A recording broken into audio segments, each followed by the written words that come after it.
Bonjour, dans cette vidéo, on va parler d'un devoir maison qui traitait des nombres dérivés. Dans ce devoir maison, il fallait calculer des nombres dérivés dans le cas d'une fonction affine, de la fonction cube et de la fonction inverse. J'ai déjà fait une vidéo concernant les fonctions affines, donc n'hésitez pas à consulter cette vidéo pour voir la correction des fonctions sur la fonction affine si ce n'est pas déjà fait. Et je vais traiter là aujourd'hui donc de la fonction cube.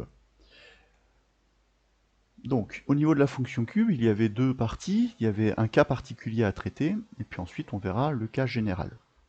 Donc j'ai noté g la fonction cube, donc la fonction qui a x associe x au cube, donc g de x égale x au cube.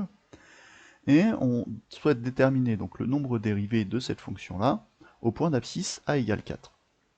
La première chose qui nous était demandée, c'était de calculer g de a, autrement dit g de 4, et g de 4, c'est égal à 4 au cube. 4 au cube, c'est 4 fois 4 fois 4, ça fait donc 64. Dans la deuxième question, pour h différent de 0, il fallait calculer g de a plus h, et il fallait écrire l'expression la plus simplifiée possible, puisque comme on va mettre au cube, on va devoir développer et simplifier au maximum. Alors, g de a plus h, c'est égal à g de 4 plus h. Alors, je vais continuer ici pour me laisser un peu de place. Ça fait donc 4 plus h au cube. Et ça, je vais dire que c'est 4 plus h au carré fois 4 plus h. Je vais développer le carré, c'est une identité remarquable. Donc ça fait 4 au carré, qui fait 16, plus 2 fois 4 fois h, donc 8h, plus h au carré. Je multiplie par 4 plus h, et je développe à nouveau. Donc là, je vais avoir à développer 3 fois. Donc je vais avoir 16 fois 4, qui fait 64, plus 16h. Puis 8h fois 4, qui fait 32h. Et 8h fois h, qui fait 8h au carré. Et enfin, je vais avoir h au carré plus 4, qui fait 4h carré. H carré fois 4, pardon, qui fait h, 4h au carré. Et h au carré fois h, qui fait h exposant 3. On me demande de simplifier au maximum dans la consigne. Je vais ordonner tout ça, donc je vais écrire h au cube d'abord. Au niveau des h au carré, on en a 8 plus 4, donc ça fait 12 h au carré. Puis j'ai 32 plus 16, donc 48 h. Et enfin 64. Bon, arrivé là, c'était suffisant, mais parce que je sais ce qui va venir après, je vais tout de suite factoriser par h. Donc je vais dire que c'est h, facteur de h carré, plus 12h plus 48, et enfin le plus 64 à l'extérieur de la factorisation. Voilà, donc cette dernière étape n'était pas utile, mais de toute façon il fallait la faire pour la question 3, donc je l'ai fait tout de suite. Alors on vous dit en déduire la valeur du taux d'accroissement en fonction de h, donc évidemment h est différent de 0, et je rappelle la formule, le taux d'accroissement, c'est égal à g de a plus h moins g de a sur h. Puisque h est différent de 0, il n'y a pas de problème pour diviser par h. g de a plus h, donc c'est h facteur de h au carré plus 12h plus 48, et il y a le plus 64. Moins g de a, il se trouve que g de a est égal à 64.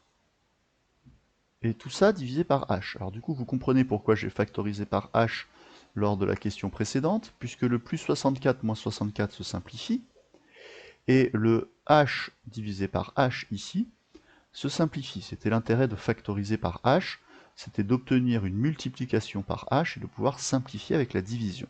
Au final, le taux d'accroissement est égal à h au carré plus 12h plus 48. Question 4, déterminer alors la valeur de g' de 4. Alors, par définition, g' de 4, c'est égal à la limite du taux d'accroissement calculé pour a égale 4, donc c'est ce qu'on fait depuis tout à l'heure. Donc c'est la limite du taux d'accroissement lorsque h tend vers 0. Ici, c'est donc égal à la limite de h au carré plus 12h plus 48. Et quand h tend vers 0, h au carré va tendre vers 0, 12h va tendre vers 0. Donc en gros, quand on calcule une limite ici, dans ce cas bien précis, c'est comme si on remplaçait h par 0. Et quand on remplace h par 0, il nous reste donc 48. Conclusion de notre histoire, on demande d'interpréter graphiquement le résultat obtenu. Je ne vais pas l'écrire, mais je vous rappelle que le nombre dérivé correspond au coefficient directeur de la tangente au point d'abscisse 4.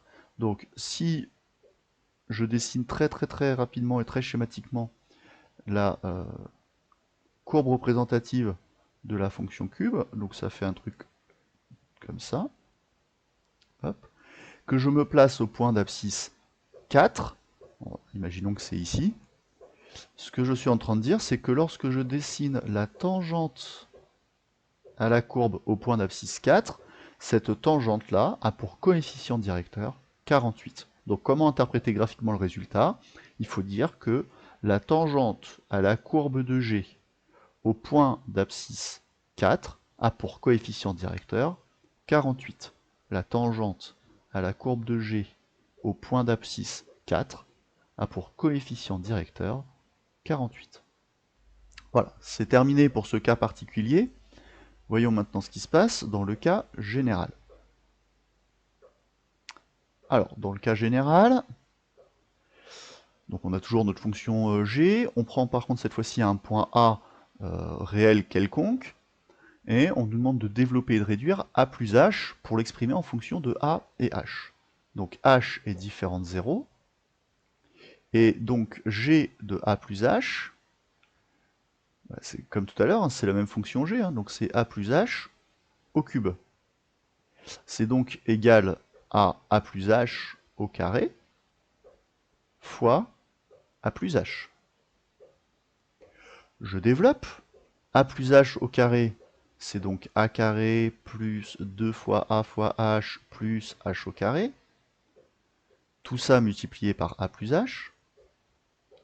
Je développe à nouveau, donc on a a au carré fois a qui fait a au cube, a au carré fois h qui fait a au carré h.